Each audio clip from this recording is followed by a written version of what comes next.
Praise the Lord. Praise the Lord. Praise the living Jesus. PDP. PDP. PDP. Glory and honor and praise be unto him that is high and lifted up, that is more than able. Glory and honor be unto he who created the entire universe by the power of his word.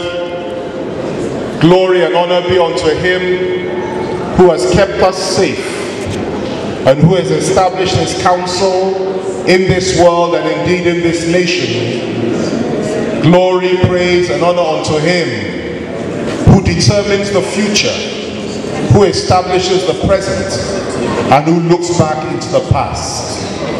I give him glory and I give him praise. I thank him for this wonderful occasion. I thank him for these wonderful people, our leaders, and all that are gathered here. I thank him for the resilience and the strength of the people of Plateau State and the Middle Belt.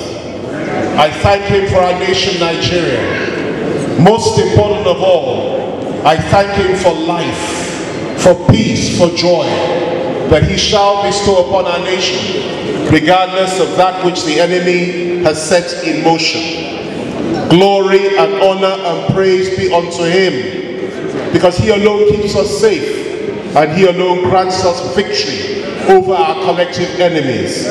For those of you who have lost so many in this state over the years at the hands of the marauders, I say let the peace of the Lord comfort you, and let the glory of the Lord be upon you.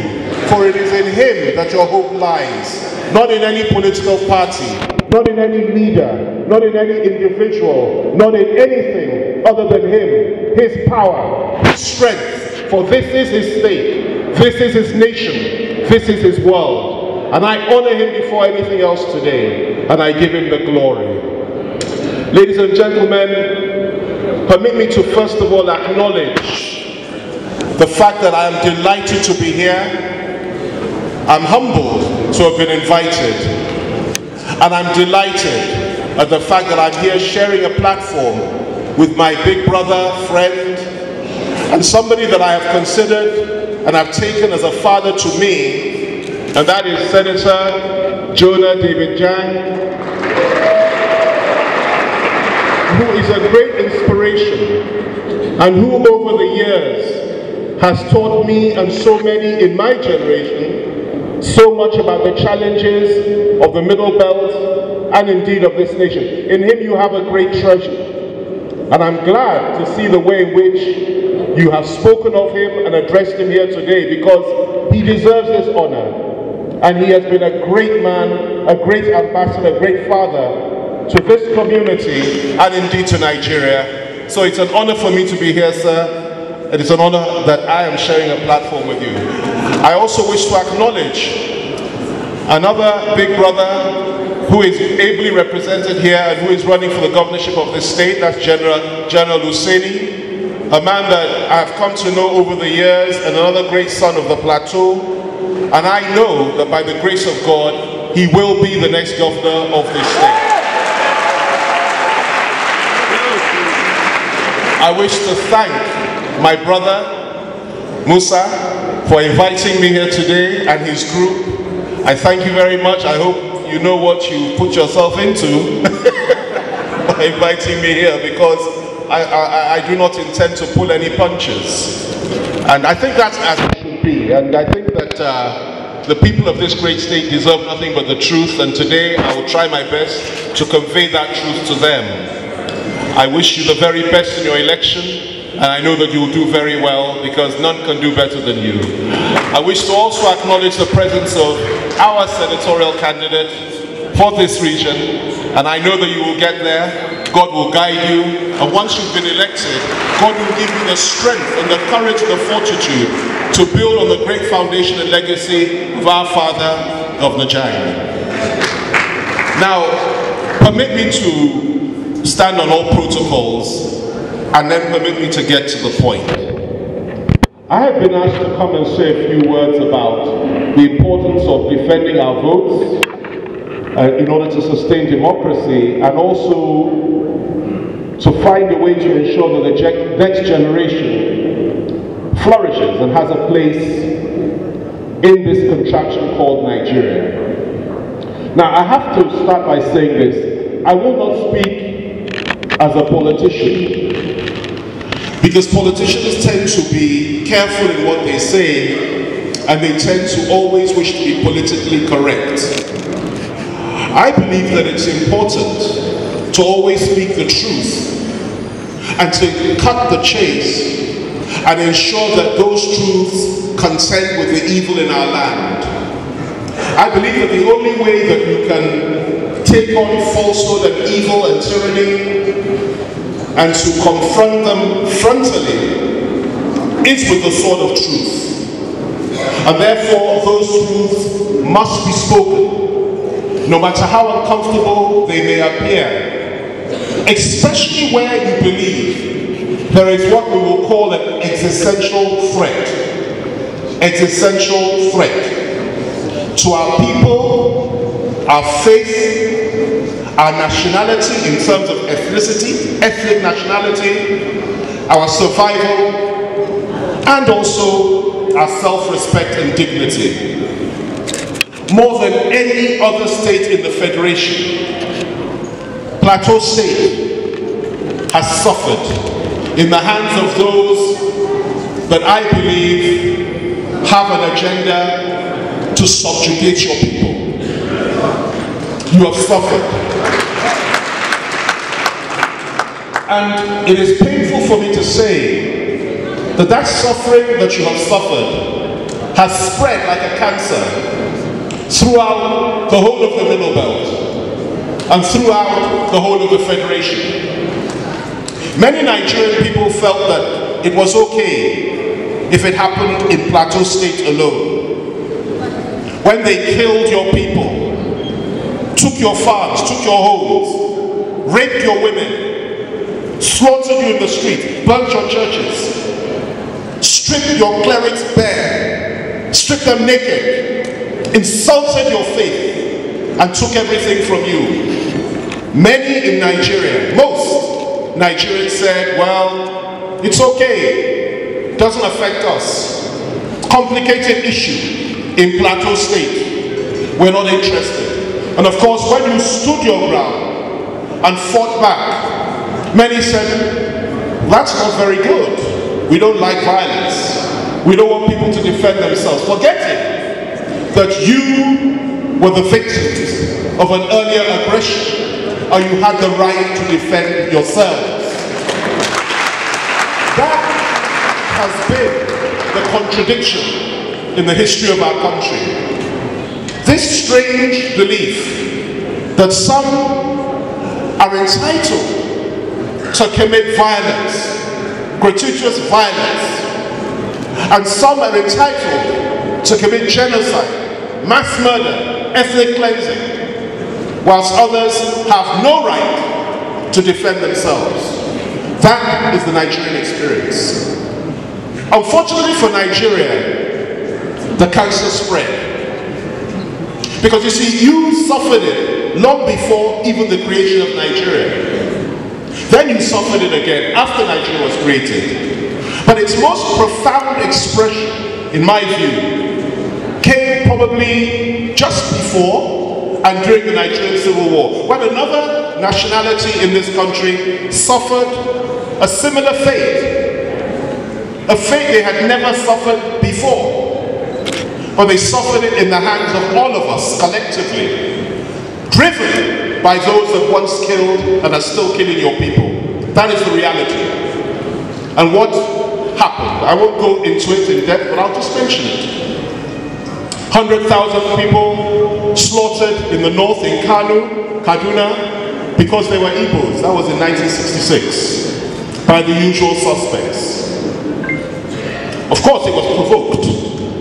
Series of coups, first coup, second coup, but the civilians had nothing to do with coup planning. 100,000 in the space of 3 months in the core north, slaughtered, pregnant women cut open, children taken out, and their heads dashed against the walls. Didn't stop there. Then came a brutal civil war, when those people, the Igbo people, said enough is enough. We want to go. We said no. Stay within. Stay within. And there was a civil war. Within that war, 3 million people died. 1 million of them children, starved to death in the name of one Nigeria. This was a very heavy price to pay for our unity. And that price was paid. And we said, okay, fine. We've paid the price. Let's stay together as one. And we didn't look back. But sadly, those that perpetuate, commit, encourage, and orchestrate these killings did not stop there. Throughout our history, I won't go through every example, it will take too long. It will take too long. Throughout our history, since the end of the Civil War, the story has been the same. If it is not back to Plateau, if it is not Southern Kaduna, if it is not Benue State, if it is not Adamawa State, if it is not anywhere else you care to, it is somewhere else. People being slaughtered, people being killed, butchered in their homes, their land taken, their churches burnt, their people disgraced and insulted.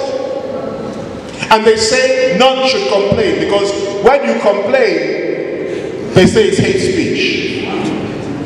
They forgot about the little girl whose throat was cut, whose blood was drained, and who was thrown in the well. They forgot about the cleric, the priest, who was preaching at his altar, and they came, they took him out, cut his throat, slaughtered him as if he was a ram, and they burnt his church. They forgot about all those people and said nobody should complain. Yet Nigeria continued. And what happened? You had the first Mahdi, and I'm sorry to say this, but I have to say it, because what's the point of coming all this way to simply indulge in rhetoric which is all too familiar and act as if all is well? Nothing is well. It is not well. And I'm coming to the issue of Buhari and the election in a moment. The first Mahdi, a man by the name of Usman Danfodio, to some a great scholar, to others a man that has committed more genocide than any other leader in the history of Africa. That is a historical fact. A man that spread his faith by the sword, and who slaughtered many because they refused to accept his faith. And he imposed that faith by the power of violence. Many died under his sword, and he established the caliphate in 1804. Many forget that there were kingdoms in this part of the country and in this part of the world long before that time. But he imposed his will, established the caliphate, established Fulani emirs, and that's where we are up until today. Conquered the north as far as they were concerned. The people of the north are a conquered people, conquered by internal colonialists who came to impose their will, impose their faith, impose their ethnicity on the rest of the north. That was his mission, and he managed to achieve it. Next came the one I would describe as the second Mahdi. His name was Sir Ahmadu Bello, and he was the premier of the old northern region. To some, a great man who tolerated so much and who was prepared to accept all. But to others, and this needs to be carefully understood, to others, a man who must be taken by his word when he said in 1960 that his mission was to dip the Quran in the Atlantic Ocean.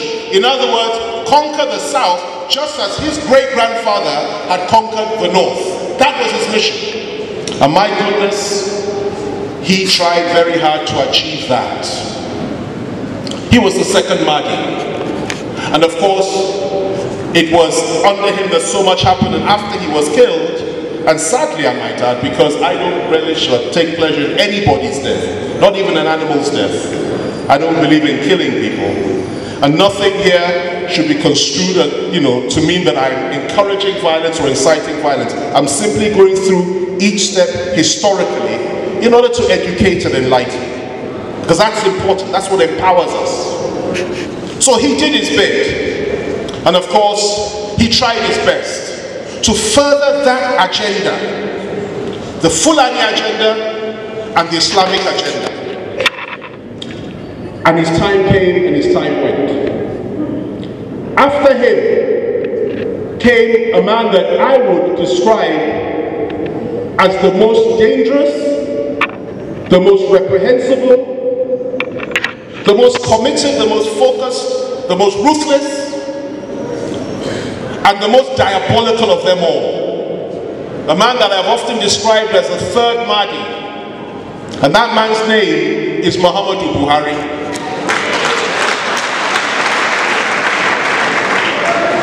What could have happened to this man? A man that led our soldiers so gallantly in Chad when we had a war there. A man that was revered by his troops and loved by so many. A man that was once regarded as being incorruptible in so many ways. A man that was seen as being a good Muslim, a strong man, and a tolerant believer. Something changed. Or is it that we never really knew him? But the Buhari that took power in 2015, nay, the Buhari that sought for power since the year 2003 was different to the Buhari of before. That is right. The Buhari that sought for power in 2003 said earlier in 2001, and I want you to listen to this very carefully. It's been said many times, never been refuted. He said in 2001 that Muslims should only vote for Muslims. Right. He said in 2001 that why should Christians be bothered when Muslims chop off their arms? After all, these are Muslim limbs that are being chopped off in the name of Sharia, not Christian ones. So why should they be bothered? This is a man who said in 2001, came down to Ibadan, and told Governor Lamadeshino, the late Governor Lamadeshino, after there was a fight, there was a communal strike between Fulani herdsmen and the local Yoruba population, local farmers, said to him that, why are your people talking about the Yoruba people, killing my people, talking about the Fulani herdsmen? That was in 2001. This is a man who said in 2013, just a few years ago, that an attack on Boko Haram is an attack on the north.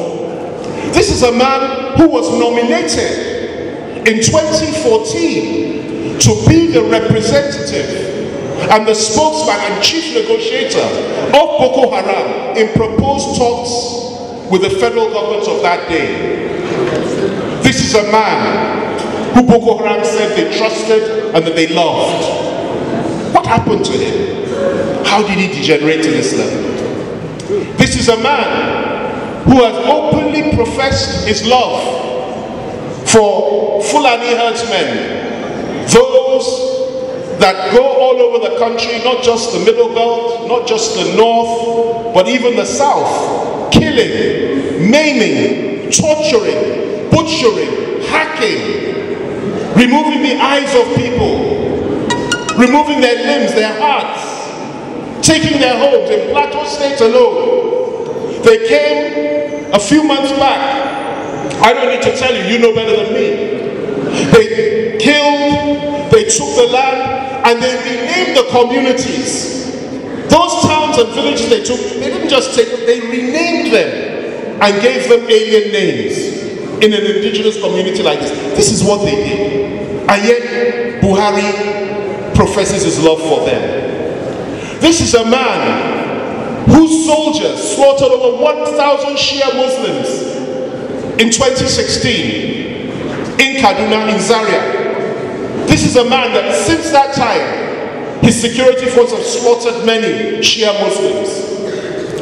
This is a man whose security forces have killed so many IPOB youths simply because they said they want self-determination or referendum. Many, thousands slaughtered. Slaughtered all over the country. Detained and locked up. Suppressed and declared terrorists. That is what Buhari has done.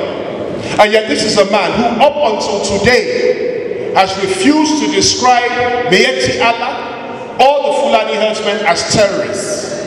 One has to ask why. One has to ask why. We talk about his record in office, and I laugh when some commend him and say he has done well. The other day I was told that the Vice President's mother got up and said that those that have not seen what Buhari and her son have done are clearly not seeing clearly. My response to her is this, and I have respect for mothers any day, anywhere, and I still respect her because she's a mother, and I'm sure she's a wonderful woman, but the truth is this: her son, together with his boss, are not just mass murderers, not just ethnic cleansers, they're not just everything reprehensible under the sun, genocidal maniacs. And I say this because I remember and I see the blood that was shed. I see that blood, and I say it is wrong and unfair to look away and to say it never happened. 2016 Christmas Eve and Christmas Day, 808 people were slaughtered in their homes. 808.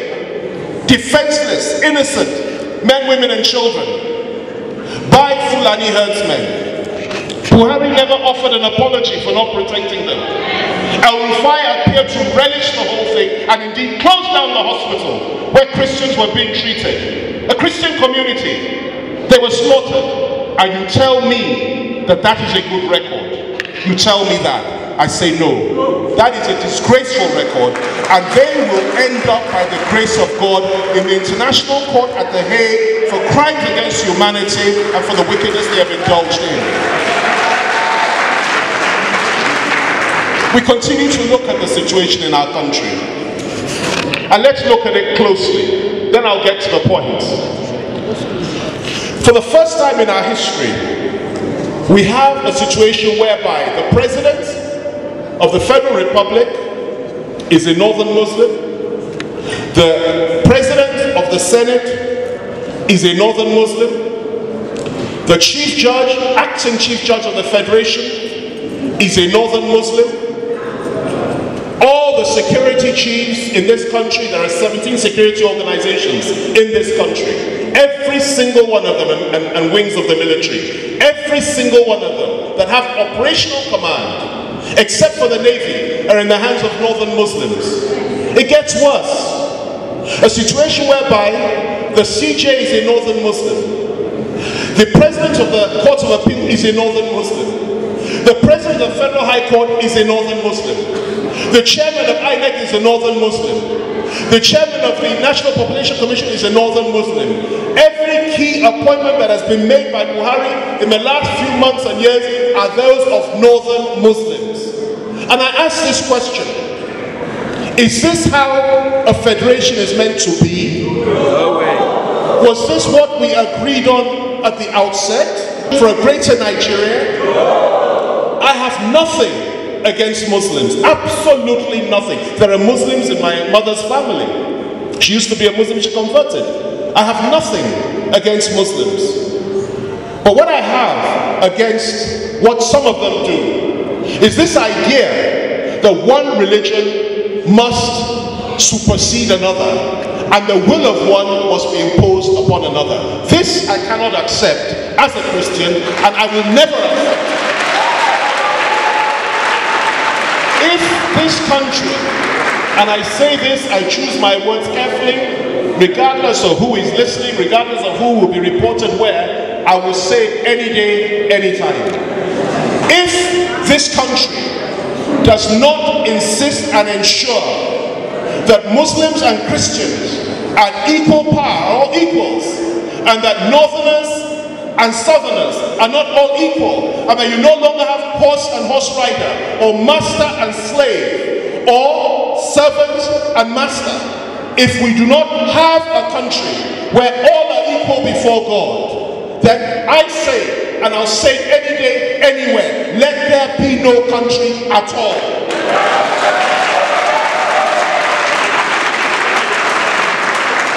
We love Nigeria, we believe in Nigeria, but only if Nigeria has a place for us all. Then you look at the utterances of some of them. My friend in Kaduna State, because it's obvious what they are planning to do in a few days' time. Buhari has no intention of going, and I'm coming to that in a moment. We'll go into the issue of the election in a moment. He has no intention of going. And if he does, and he concedes defeat, because if it's a free and fair election today, Atiku will win and defeat him hands down. That is the fact. But make no mistake about it, he doesn't want to go. And the only thing left for him to do is to rape. And as somebody wrote this morning, it is not the APC and Buhari that Atiku and the PDP are up against. It is primarily INEC and the security agencies and all those that are planning to rig Buhari back into power. Now, let me say this. We all need to be very careful when it gets to a point that somebody like Nasir El-Rufai in Kaduna State, again a man that I thought I knew, we used to be very close when we were in cabinet together, but can get up and say that the international community that have expressed so much concern about Buhari's intentions to rig, that if any of them comes here and complains and does what he calls interfering, in other words, complains about rigging, that's what he means. We're going to rig. If you come and complain about it, that they will leave this country in body bags. I want you to stop and think about the implications. Are we okay? About the implications of that statement. Body bags. Body bags. In other words, we have decided to kill anybody that stands in our way. Well, that's nothing new. They've been doing it for so long anyway. The new dimension is this. They have threatened the Americans. They've threatened the British. They've threatened the Europeans. And they've threatened the entire world. That is the difference today. And that tells you something. When the same man in his state, a state which in my view probably has a Christian majority, but let's even agree that it's 50-50. You now get up and say that you will not pick a running mate that is a Christian. You pick a running mate that is a Muslim. You yourself, you're a Muslim. You have a Muslim ticket in a state that's predominantly Christian. This tells you something about the agenda. And I'll say this again. These are very dangerous moves. These are very dangerous moves. And I urge those of you that may know Nasir or are close to him or have access to him to tell him to tread with caution. Because you must never, ever, ever take the restraint that our Lord and Savior has bestowed upon us and encouraged us to indulge in. Don't mistake that restraint, sense of responsibility and decency and you know, that idea that we just don't like to shed blood. Don't take it as weakness. Don't take it as weakness. Christians are not weak. Neither can we be intimidated. Neither can we be destroyed. The church was built on the blood of the saints and the bones of the martyrs. Our Lord himself was sacrificed and he shed his blood on the cross. And the church was born that way and went from strength to strength. The more of us that you kill, the more body bags that you prepare, the more of us that you intimidate, the more of us that you shame and you take everything from, the stronger we become. And I look at a good example when I talk about the people of the Middle Belt. I look at you. Many of you may not know what they took from you. But the truth is this. They took virtually everything from you. apart from your self-respect and dignity. They took virtually everything else from you. They took your language and imposed another on you. They imposed their traditional rulers on you. In many instances, they imposed their faith on you. Many of you don't even know your own great history. You only know the history post the conquest of Damfodio. And I want to urge you to know who you are. Remember who you are. Remember what you are. And let them not take that away from you. Now, coming to this election, I've said it already, what their plan is. But what can we do in order to thwart it? There is only one thing we can do. One, we emphasize on the power and the beauty of unity of purpose. That is between moderate Muslims, the true Muslims, who believe in God and who love their fellow Christians and who love anybody that has the same blood flowing through their veins and is also a human being. That is a true Muslim. And then you look at the true Christians who also share that vision, who want nothing but fellowship and a good relationship with others. It is for those two groups to come together and to stand against those that I will declare and describe as the Islamists in our midst. The Islamist is not a Muslim. The Islamist is a Muslim fundamentalist.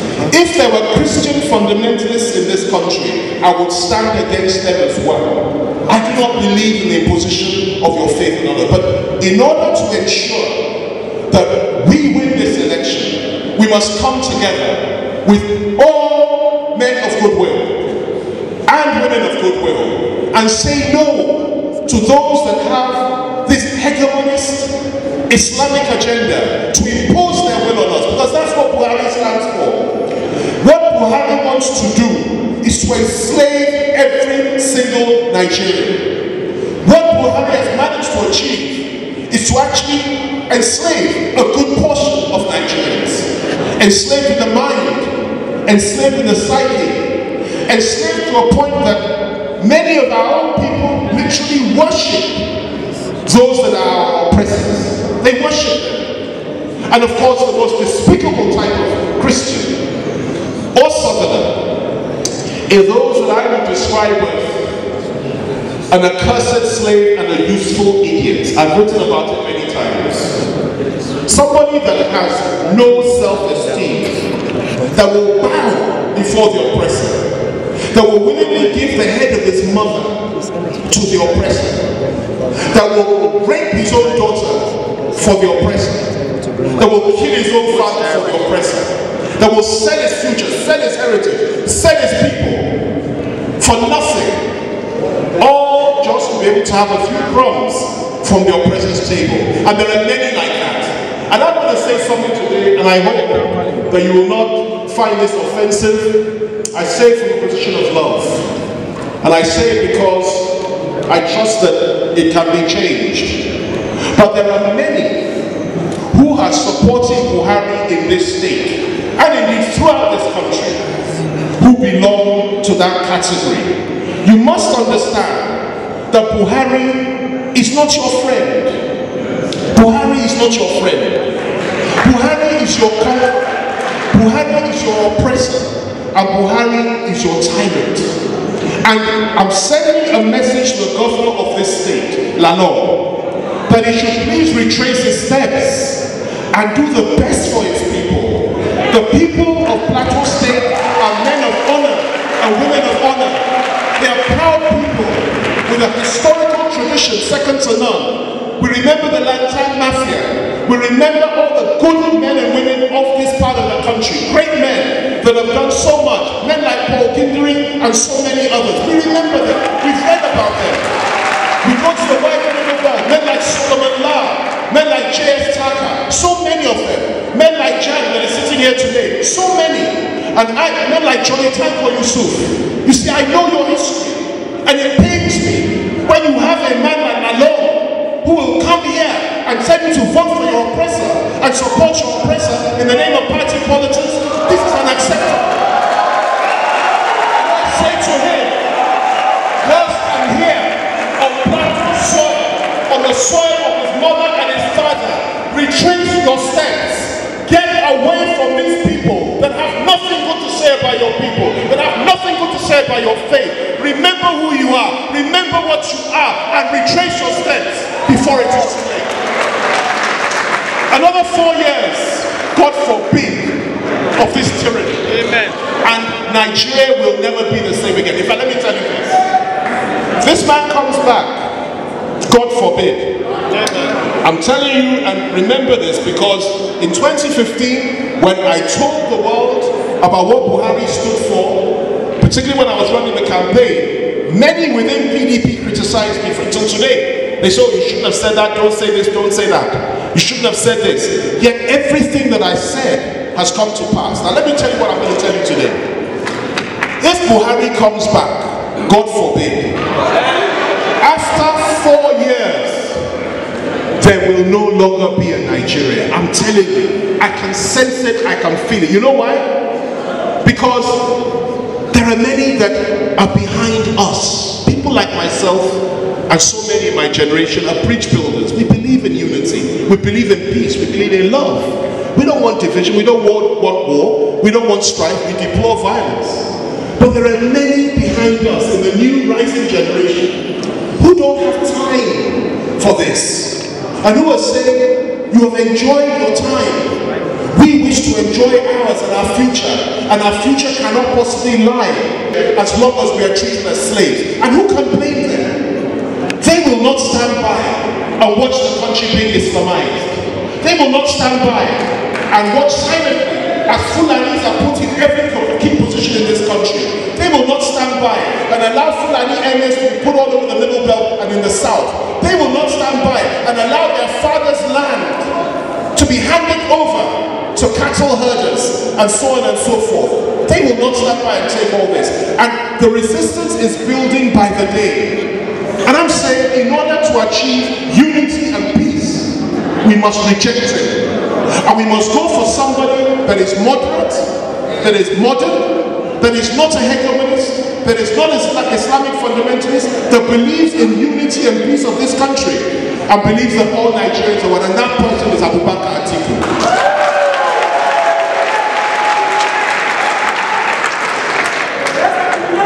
Now, let me end with just a few words concerning the importance of defending our votes and defending the mandate that will come. I want to say to you that this is probably going to be the most important single thing that you will do, probably for your whole life, for all our lives, and for the sake of your family and your loved ones. We must not allow them to steal the election next Saturday. We must not allow them to deprive us or to deny us of what we know is ours. In 2015, we let it go. And the story still hasn't been told. But that story will be told one day. The story has many facets and many faces. But let me just say this part of it to you. In Kano State, where according to Jega and his team, every single vote was cast. Nobody abstained. Nobody was absent. They were all cast in Kano State. When it became clear that this was an ungodly act, and the resident electoral commissioner of Kano got cold feet and started speaking out and threatened to expose the fraud, he was burnt alive with his entire family in his bedroom and in his home. That tells you something. That story and many other stories have not been told. This time round, they are planning all sorts. But by the grace and the power of God, by the power of his word, he that is high and lifted up, whose train fills the temple, and who cannot be defeated in battle. Let me tell you this, whether he rigs it or not, Buhari will not remain in power for the next 4 years. I say this to you prophetically.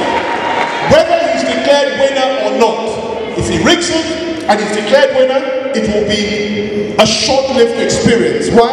Because God is involved. God is in control. God is with us. I also have to honor a man before I leave this podium, who was misunderstood by many, and who is a son of the Middle Belt, and who fought the cause of the Middle Belt in southern Nigeria, and who I must say that the issues he raised at the time, which many didn't see, and he died for it. He raised certain issues, and he was killed for it. And I want to honor him today. And that man's name is Major Gideon Oka. He is a man that you as Middle Belters should be proud of. Not because you believed that it was right for him to do a coup or kill anybody, not because of that, but because of the very idea that, and this was in 1991, years ago, that he believed that it was time for the true emancipation of the Middle Belt. The Middle Belt are the teeth of the North. You are the strength of the North. Without you, without men like General T.Y. Danjuma and so many others who are from the Middle Belt, this country would not still be as it is today. It wouldn't even be won. We wouldn't have won the Civil War. You made it happen. You are the strength and the pride of the North. You are not slaves. You're not to be used and dumped. You're not to be coward. You're not to be coward. You're not to be intimidated. You are somebody. Please remember this, because in the coming Nigeria, the new Nigeria that's emerging, you're going to play a very key role. We're not going to break up as a nation by God's will. Why won't break us up? We shall remain together. It is those that have come all the way from Futajalo that insist on imposing their will on us. If they do not desist, that is when there will be trouble. And let me tell you, we won't break up. They will go back to where they came from, or they will live with the rest of us in peace. It's as simple as that. I urge you strongly to appreciate the importance of voting, of defending your votes. But I also urge you to remember this. That is just the first chapter of this book. This election will come and go. The challenges that we are facing will still remain. And if Atiku comes into power, he must address those challenges.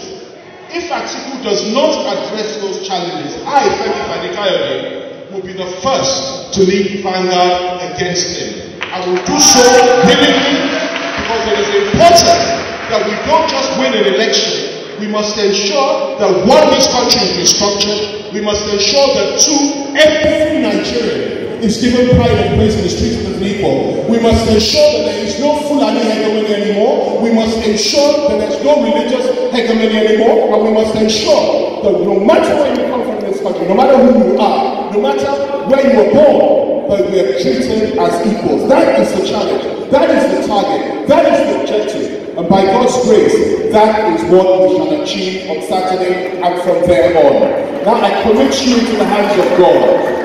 I commit our leaders into the hands of God. I commit our people into the hands of God. I commit our nation into the hands of God. I pray for peace in this nation. I pray for victory for our people. I pray for victory for our faith. I decree and I declare that no weapon fashioned against us shall prosper. I decree and I declare every tongue that rises against us stands condemned. I decree and I declare that the Lord is our light and our salvation. And whom shall we be fear? Nobody can conquer us. Nobody can overcome us. We've lost all sense of fear. We have no fear in us because we are believers. We are triumphant. We are champions. And we shall prevail in the name of the Most High God. They should do what they like. Arrest as many as they can.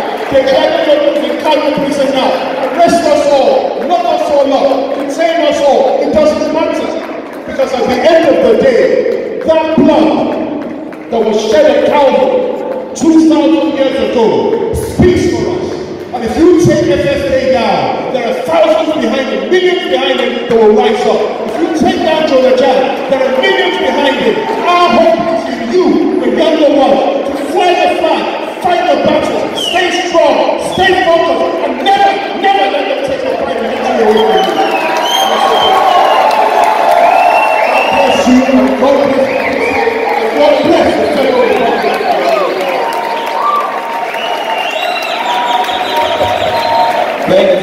Thank you very much. This wonderful